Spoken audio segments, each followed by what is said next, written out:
Welcome to Healthcare du Jour, where we dish up and digest the latest in healthcare. For the next 30 minutes, sit back as we bring you insight, commentary, and discussion on trending topics to the table, all expertly served up by our host and his guests. Healthcare du Jour is brought to you by Carium, the telehealth platform enabling healthcare's digital transformation, helping you care for people within the fabric of their daily lives. Now here's your host, Matt Fisher. Welcome back, and thank you for joining us as we dive into the hottest topics in healthcare. I'm your host, Matt Fisher. On the menu today is Michael Gould, Associate Vice President of Interoperability Strategy at ZeOmega. Michael, welcome to the show. Thank you, Matt. So, Michael, what I always like to do before getting into the main part of my conversation is to give my guest a chance to provide more of an introduction in terms of who they are and what they do. So, Michael, the floor is yours. Thank you, Matt. So, folks, my name is Michael Gould.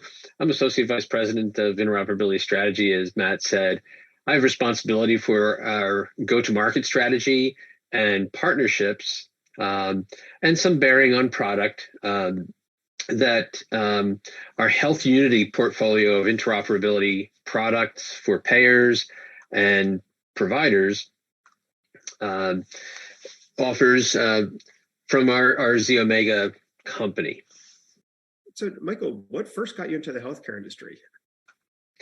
So, I first got into it through the pharmaceutical avenue with an interest in biochemistry and drug interactions at young age, even before college. And that led me to a focus on the patient later on in my career and a move over to the provider side. And then also at that point got involved in telemedicine and health information exchange, which then opened up a path in the payer side. And as interoperability moved into an implementation mode in most last few years, that's where I got into the vendor side and have come to ZeOmega. So, kind of given all that experience, I know kind of the focus of our discussion today is going to be prior authorization. So maybe to help frame it up, can you just provide a definition of what prior authorization actually means and kind of how it has operated historically? So prior authorization, I don't have an official definition of it, but Mike Gould's definition of it is the advanced process for a provider to get an authorization from a patient's payer. And that is not to be confused with the approval of a claim, but it's to ensure best practice from clinical quality perspective and patient outcomes perspective, as well as an opportunity to manage costs for the patient. And prior auths depend on evidence-based medical guidelines developed out of clinical best practice. So it's really intended to ensure that patient outcomes are maximal and reduce the risk for providers that claims would be denied in the end. So, kind of with that aim, what are the actual mechanics of submitting for a prior authorization? So the mechanics really depend on providers taking the initiative to reach out to a payer and find out whether a prior auth is required in the first place. And then in the case where prior authorization is required, to submit a request, and the payer will typically respond with information requirements that are needed to support the medical necessity, and also for payers to apply administrative rules to make a determination as to whether an authorization is approved or pended for further review or denied. And the denial can lead to the provider requesting further review, so that ultimately the request to perform the service or to procure the item for the patient would be approved. From kind of that review perspective, what's the process for the review? Kind of what information is considered and who within the payer is actually doing that review? Like, what type of level? Is it a professional or is it just regular staff? I think kind of helping further level set will definitely be beneficial for conversation. Yeah, so on the payer side, it's an expert staff of both clinicians and administrative folks, so nurses and doctors who have credentials in specialty areas, for instance. Taking oncology, for instance, payers will employ oncologists and nurses with oncology experience so that their knowledge and experience can be applied to the review so that it's an expert review. Likewise, they also have administrative professionals that are expert in teasing out the specific benefits that a patient or a member may have under their coverage, and to ensure that the particular health plan that the patient's covered by does have the benefit available to that person to cover them, so that there's no out-of-pocket or limited out-of-pocket cost, or to know what that out-of-pocket cost is, in providing transparency to the patient. So, kind of with that, background information on what the prior author is and how it has been intended to operate, as the experience has grown with it, what are the pros that have been observed, and what are the kind of the negatives or the cons that have been observed at the same time? So pros, in the pros column, providers can expand their knowledge and practice to the broader, to the knowledge that's available in the broader medical community, and deliver higher quality care at lower costs even for the patient. Unfortunately, the cons in the cons column is that the prior auth process has been largely a manual, and even with electronic processes, has also been largely a paper-based process that haven't kept pace with other clinical processes that have advanced with standards-based, faster processes that have moved near to real time with electronic information exchange and appropriate automation. So today we'll see fax is largely used, and even with electronic fax, there's the precedent of paper fax, where one party will send it over to the other party and it might just sit there waiting for someone to pick it up. And that time lost translates to delays for the patient and the provider in delivering timely and quality care. And kind of given some of those time inefficiencies, and really just, I think as you were saying, process inefficiencies by having it still be so manual, how has that potentially contributed to frustrations or tensions between payers and clinicians? So frustrations have really mounted through these delays in care, and it's really been brought on by these mismatches in the payer and provider information exchange that supports prior authorization determinations. So questionnaires from payers specify what clinical information is needed to make the determinations, and delays in getting the right questionnaires to the right clinician and the right clinical information in the response from the provider to those questionnaires, and getting that done in a timely and comprehensive fashion.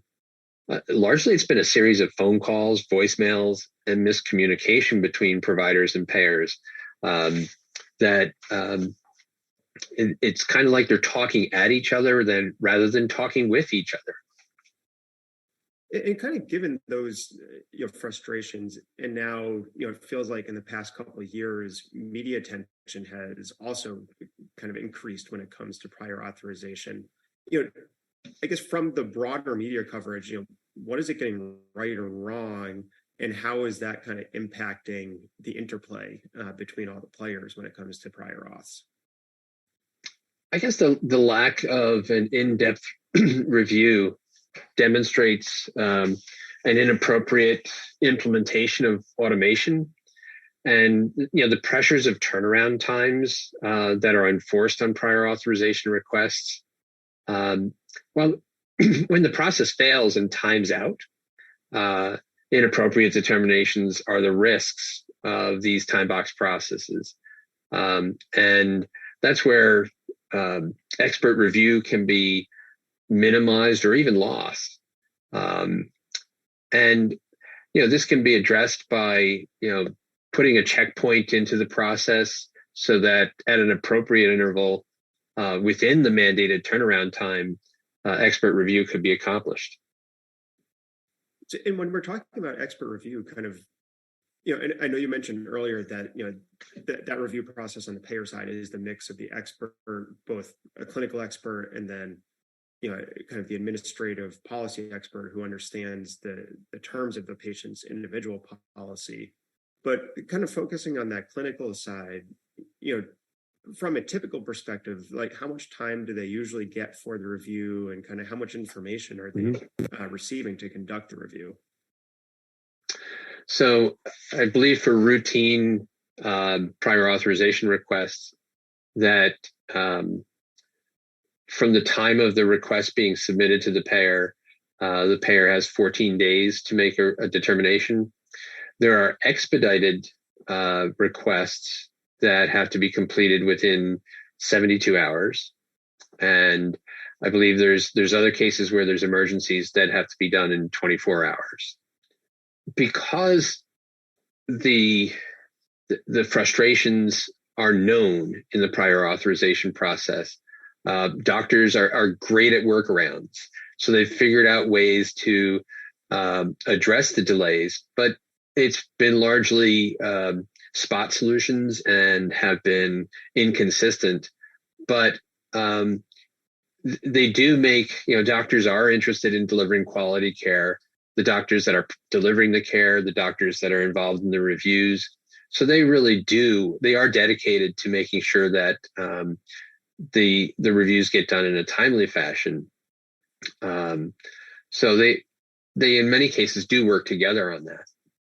Yeah, and kind of that timely fashion, I think, as you're saying, that it's those time constraints certainly have an impact. Because I think as you're implicitly saying, no one's intentionally trying to do anything that's going to have a detrimental impact on patient care, and it seems like that might be potentially get lost in kind of the messaging when both sides are fighting with each other. Mm-hmm.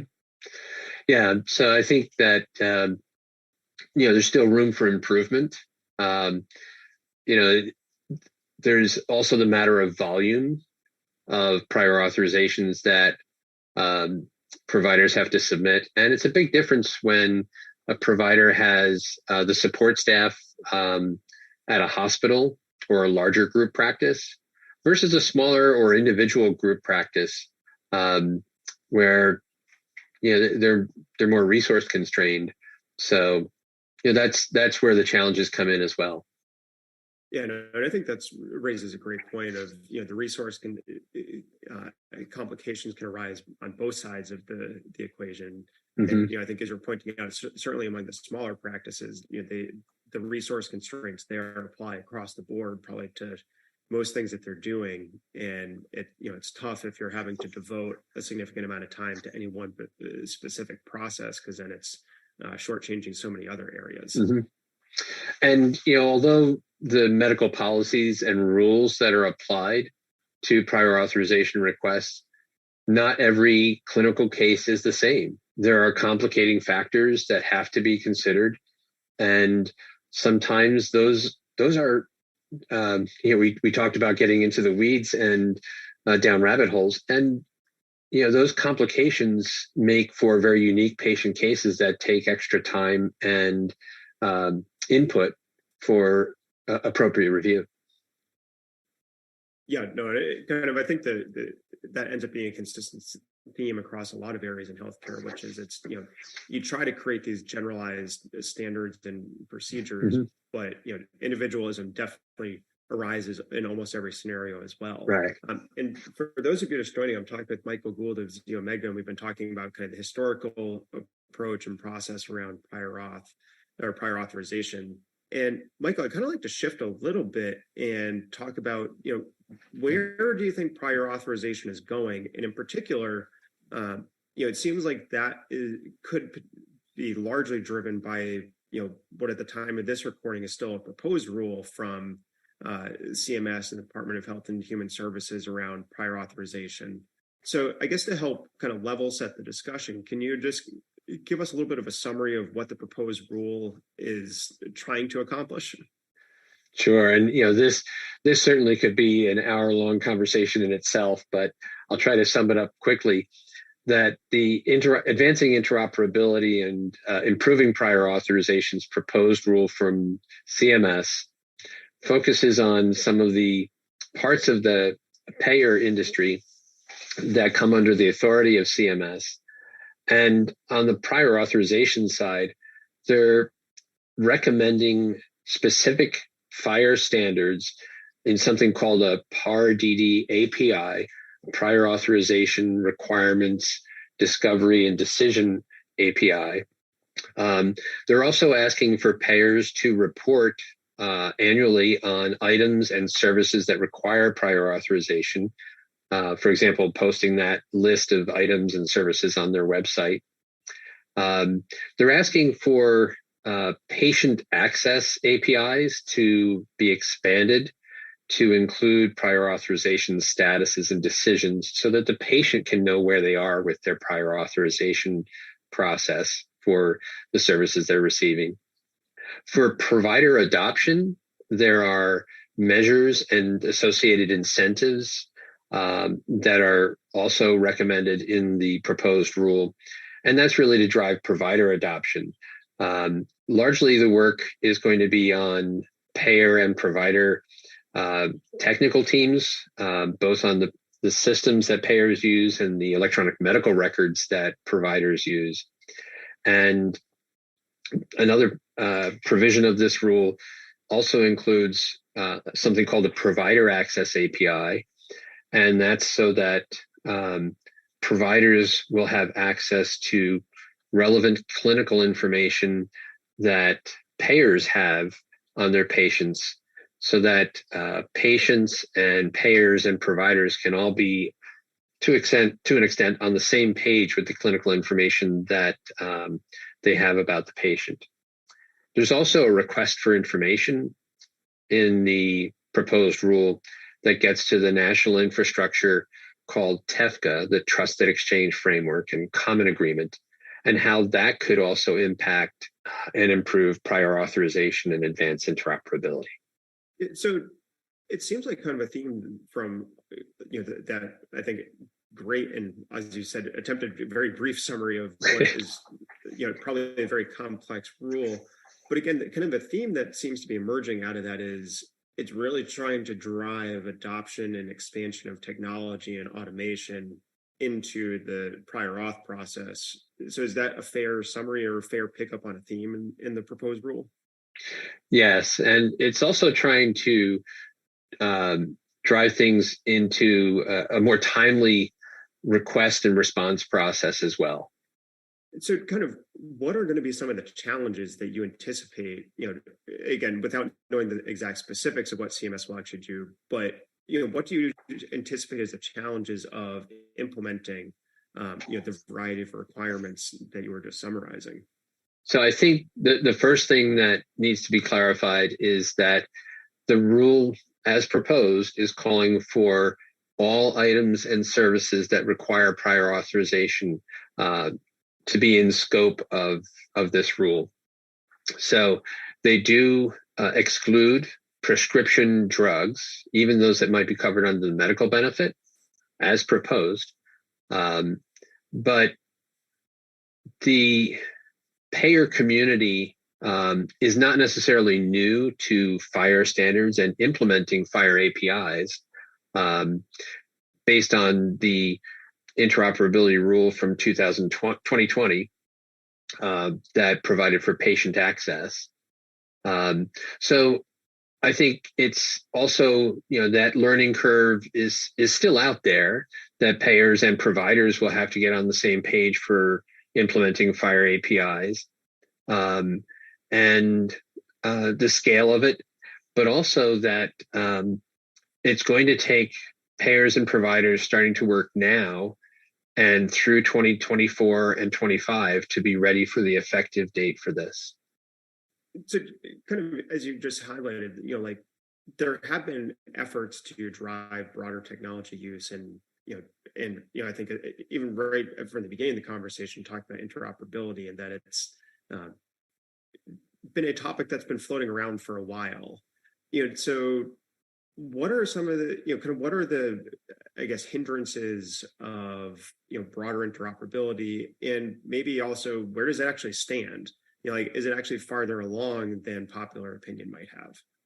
So I think the regulation is moving along at a pace that is indicative of the contribution of industry to the adoption of standards. So CMS and ONC as well, with the information blocking rule and also the certification rule that just came out, are proposing feasible regulations based on their interaction with industry and how industry is developing and adopting Fire APIs and Fire apps.